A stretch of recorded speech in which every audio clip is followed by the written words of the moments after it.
Ang tanghali sa inyo mga ka-viewers. Andito na naman po si Ero Talakay, Tulong Talakay, kahit pa paano po. Ang talakay po natin ngayon ay ang tungkol sa mahilig sa away. Ang taong mahilig sa away, mahilig magparinig, mahilig mangaway.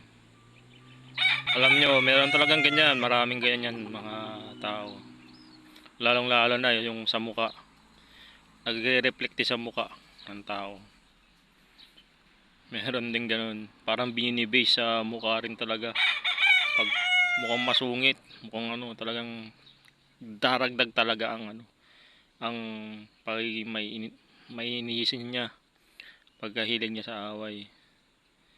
Maganda pag maamo ang mukha, maamo naman, maamo siya, nagre-reflect din, maamo, mabait. Alam niyo may ganyan, pero hindi naman lahat. Kaya naman mukhang masungit pero mabait naman. Pero pag kasi minsan kasi hindi rin natin masasabi kasi pag tinitigan natin ng isang tao, pag tayo rin ay isang mata pobre or minsan din na bigla lang kasi yung pumapasok sa isip talaga ng ibang tao na kunya napatingin ka. Ako kasi ganun eh. Minsan pag napapatingin ako, minsan pumapasok sa isip ko na ay supla, to. Pero ina-adjust ko yung sarili ko. Ay pangit pala maging judgmental. Pero sa totoo lang talaga, merong mga ganyan talaga. Binibase sa mukha talaga rin ng ang kasungitan at mahilig sa Pero may kabaitan naman din. Hindi lahat. Pero mostly talaga meron na ganyan. Alam mo, alam nyo, hindi nyo naman masama kung nangangatwiran ka at ikaw ay nasa tama. Pero kung ikaw naman nasa mali at hilig mo mang away, una nang tingin mo lang sa tao nagagalit ka na, naiinis ka na, kahit hindi mo pa siya kakilala ng lubusan, talagang pangit nga naman yun. Yung subukan ka na away-awayin ka, gano'n. Hindi ho maganda yung gano'n. Pero hindi talaga maiiwasan sa tao yung gano'n. Meron talagang tao na mapanubok sa hilig sa away. Kinikilatis niya kung kakaya-kayanin niya to. Pag hindi lumaban, sisigi-sigiin niya. Pero hindi rin ho maganda yung gano'n, yung mga abusadong tao. Pag niyang natatakot ang isang tao tatalian na niya na ay kaya ko to, kaya.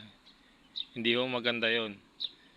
Maaaring may kamalalasan na sunod na mangyari.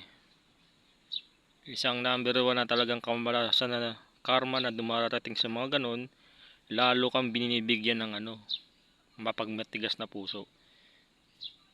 Yung mga negatibo, inggit, angal, ganun. Kaya lalo kang nagiging violente. Yan ang isang kamalalasan din talaga. Alam niyo ba kung bakit naman din kamalasan? Kasi pag hindi mo na masyado ka nang mahilig ka sa away, hindi mo na pala namamalayan marami ka na palang kaaway at marami ka ng kachismisan, marami nang nagchichismis sa'yo, ilalagpak ka rin pag ikaw mahilig sa away. Ganun po yan. Yan ang sinasabi ko na number 1 na karma. Number 2 na karma sa mga problema sa buhay. Merong mga dumarating na at pag nag-impact sa'yo yung mga problema sa buhay na dumarating, hindi mo makakayanan kasi ikaw ay isang violente, hindi ka mahinahon, hindi ka hindi ka nagpipigil, hindi ka handa. Parang nakakayag, lagi ang galit mo. Lagi kang galit Ganun nga yun. Ganun yun. At ang number 3 na sumpa na maaaring mangyari yung pagiging kung minamalit mo ang isang tao at ang balik rin sa'yo ay minamalit din.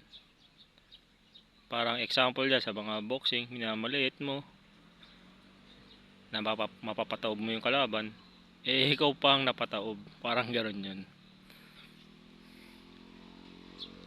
Ang tanging payo ko lang diyan para mawala yung mga pagiging mainitin ng isang tao, yung mahilig sa away, magdasal. Bawas-bawasan yung pagiging mainitin ng ulo or hilig ba sa away. Magdasal, maging mahinahon.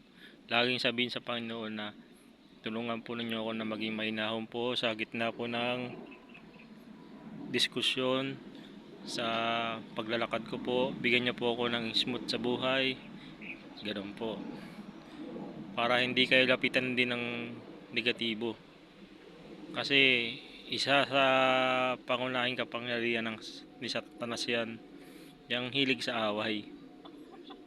Kaya mag-ingat po sa mga sumpa na karma.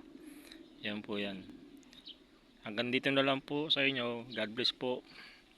Sana po maunawaan niyo po ang aking sinasabi. Kahit paano may magandang tulong naman po itong sinabi ko. Hanggang dito na lang po. God bless po sa inyo. Naway pagpalain po kayo.